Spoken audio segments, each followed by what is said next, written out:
السلام عليكم ورحمة الله وبركاته. ازيكم حبايبي؟ عاملين ايه؟ يا رب دايما تكونوا بخير.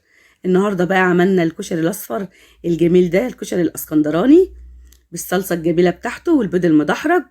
حاجة كده ايه، فاخر من الاخر، تحفة بجد. تعالوا بقى يلا نشوف احنا عملناه ازاي.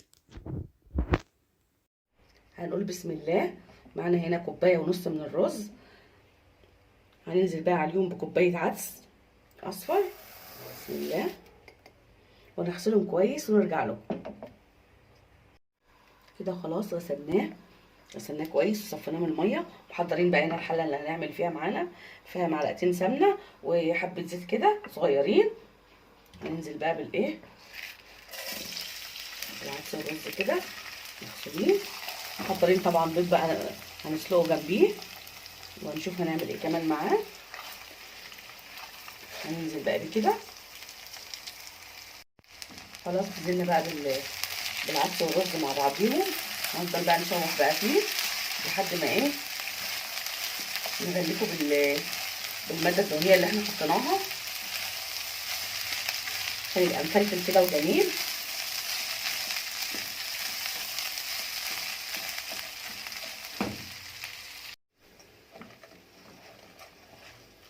شوحنا كده ايه العدس كويس معانا والرز.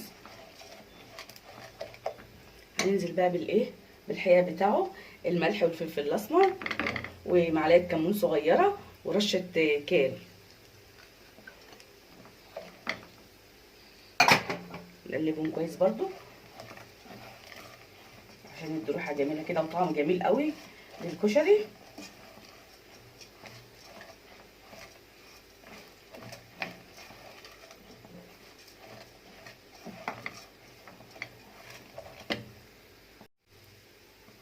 هننزل بقى بالميه، العيار الميه بتاعت الكشري الاصفر. دول كوبايتين من الميه. يبقى العيار مقدار الميه بتاعت الكشري مش زي الرز طبعا عشان ما يعجنش مننا، بتبقى اقل من الرز.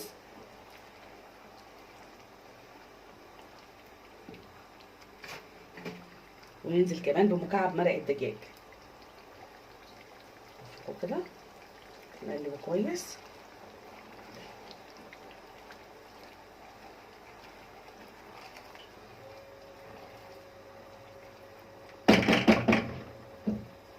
ونغطي عليه اول ما يشرب الميه بتاعته، نهدي عليه النار.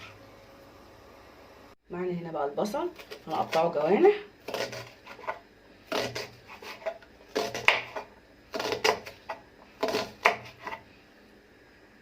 خلاص قطعنا البصل جوانح. هننزل بقى بمعلقتين من الدقيق.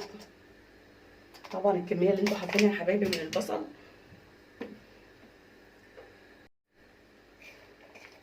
نفك كده الايه، نفك البصل كده نفرطه.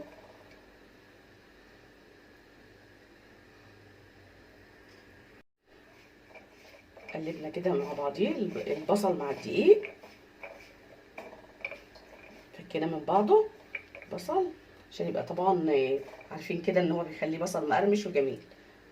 محضرين بقى الطاسه على النار فيها الزيت. نحمر بقى البصل شو كده. بسم الله.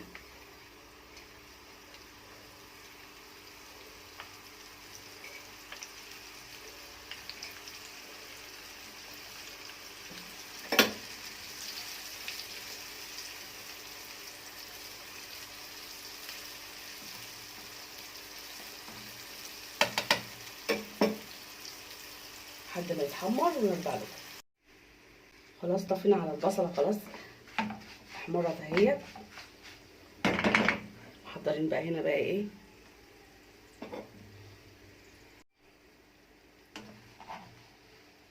احطها بقى على المنديل الورق كده. شايفين البصله مقرمشه ازاي وجميله.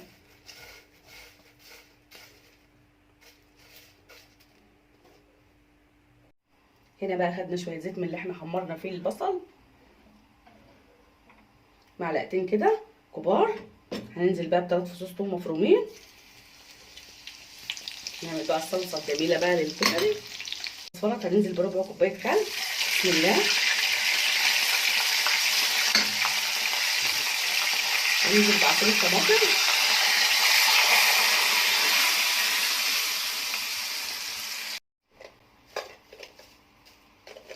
ننزل بمعلقه ملح صغيره ورشه فلفل اسمر.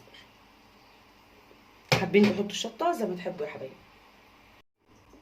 هنسيبها لحد ما تتسبك معانا